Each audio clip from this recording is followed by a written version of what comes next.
भाजी बनवायची प्रत्येकाची पद्धत ही वेगवेगळी असते। बऱ्याच वेळेला ही फरसबीची भाजी आहे ना, ती बऱ्याच जणांना आवडत नाही। तर ज्यांना आवडत नाही ना, ते सुद्धा अगदी सहज खातील, म्हणजे आवडीने खातील, एवढ्या साध्या सोप्या पद्धतीनं आणि छान अशी टेस्टी ही भाजी तयार होते। तर मार्केटमधून अशी फरसबी विकत घेताना कवळी लुसलुशीत आपल्याला ही फरसबी यायची, म्हणजे ही भाजी आहे ना, ती तुम्ही वाफेवरती सुद्धा तयार करू शकता। बऱ्याच ठिकाणी वेगवेगळ्या नावांनी ह्या शेंगांना ओळखलं जातं। 2-3 वेळा स्वच्छ पाण्यातून धुवून घेतली आणि या पद्धतीनं हे मी कट करून घेतलेलं आहे। आता कट करत असताना तुम्ही तुमच्या आवडीप्रमाणे ह्याची साईज ठेवा आणि ह्या शेंगा आपण सगळ्या कट करून घेतलेल्या आहेत। आता लगेचच आपण ह्याची भाजी तयार करायला घेऊया। तर मिक्सरच्या भांड्यामध्ये सगळ्यात अगोदर मी एक पिकलेलं टोमॅटो घेतलेलं आहे, त्याचबरोबर देठांसकट थोडीशी मी इथं कोथिंबीर घेतली, त्याच्यानंतर 6 ते 7 लसूण पाकळ्या घेतलेल्या आहेत आणि थोडंसं आलं मी इथं घेतलंय।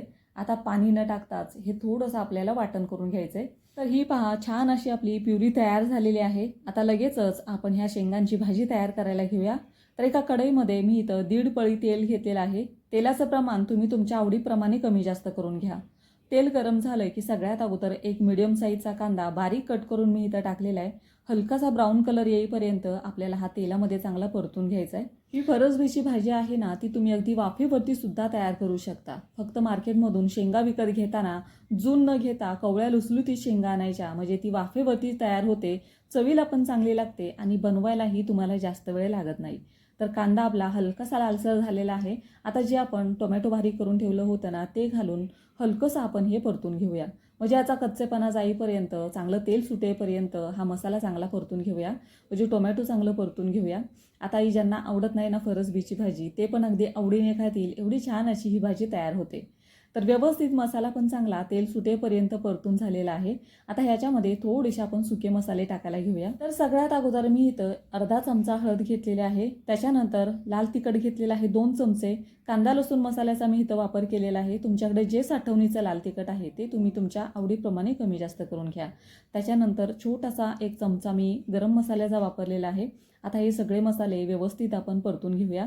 तर सुके मसाले टाकल्यानंतर तेलाचं प्रमाण आहे ना, ते खूप कमी होतं। तर मसाले करपू नये म्हणून थोडंसं आपण इथं पाणी टाकलेलं आहे आणि व्यवस्थित हे मसाले ह्या पाण्यामध्ये चांगले परतून घेऊया। आता बरेच जण तेलाचं प्रमाण आहे ना, ते म्हणजे तेल जास्त खात नाहीत, तर त्यांच्यासाठी मसाले परतत असताना थोडंसं तुम्ही त्याच्यामध्ये पाणी घाला, म्हणजे मसाले चांगले छान असे परतून तयार होतात। आता मी इथं कट केलेली बीन्स टाकली, 1 चमचाभर ह्याच्यावरती मीठ टाकलं आणि ह्या मसाल्यांमध्ये व्यवस्थित आपण बीन्स आहे ती 1 ते 2 मिनिटं चांगली परतून घेऊया। व्यवस्थित हलवून झाल्यानंतर थोड्या वेळासाठी ह्याच्यावरती आपल्याला झाकण ठेवायचं आहे। आता जी आपण बीन्स वापरलेली आहे ना, फरसबी वापरलेली आहे ना, ती मस्त कवळी लुसलुशीत आहे, त्याच्यामुळे वाफेवरती सुद्धा ही भाजी आहे ना, ती छान अशी तयार होते।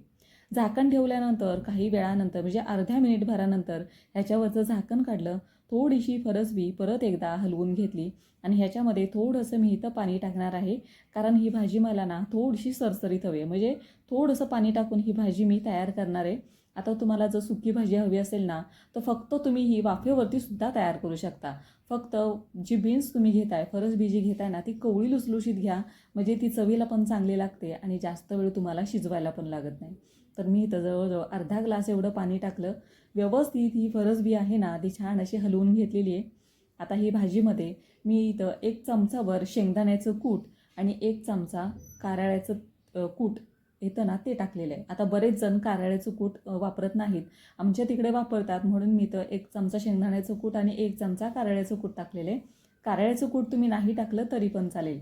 व्यवस्थित ही भाजी परत एकदा मी हलवून घेतली आणि परत थोड्या वेळासाठी आपल्याला ह्याच्यावरती झाकण ठेवायचं आहे, म्हणजे 5 ते 6 मिनिटं ह्याच्यावरती झाकण ठेवायचं, म्हणजे हे मसाले चांगले ह्या भाज्यांबरोबर शिजले जातील। आणि थोड्या वेळासाठी झाकण ठेवल्यानंतर गॅसचा फ्लेम जास्त न ठेवता कमी ठेवायचा, म्हणजे भाजी खाली लागणार नाही, व्यवस्थित आतल्या आत वाफेवरती चांगली ही शिजली जाईल। तर 5 ते 6 मिनिटानंतर तुम्ही बघू शकता भाजीला छान असा रंग आलेला आहे, मस्त भाजी आपली तयार झालेली आहे। टिफिनसाठी असो किंवा सकाळच्या जेवणाबरोबर, संध्याकाळच्या जेवणाबरोबर ही तुम्ही तयार करू शकता। तुम्हाला ही भाजीची रेसिपी कशी वाटली मला कमेंट करून नक्की सांगा। आवडली असेल तर नक्की ट्राय करा आणि तुम्ही तुमच्या मित्रमैत्रिणींबरोबर पण शेअर करा। चला तर मग पुन्हा भेटूया अशा साध्या सिंपल रेसिपीज पाहण्यासाठी संगीताच कुकिंग कॉर्नर या चॅनलला नक्की सबस्क्राईब करा।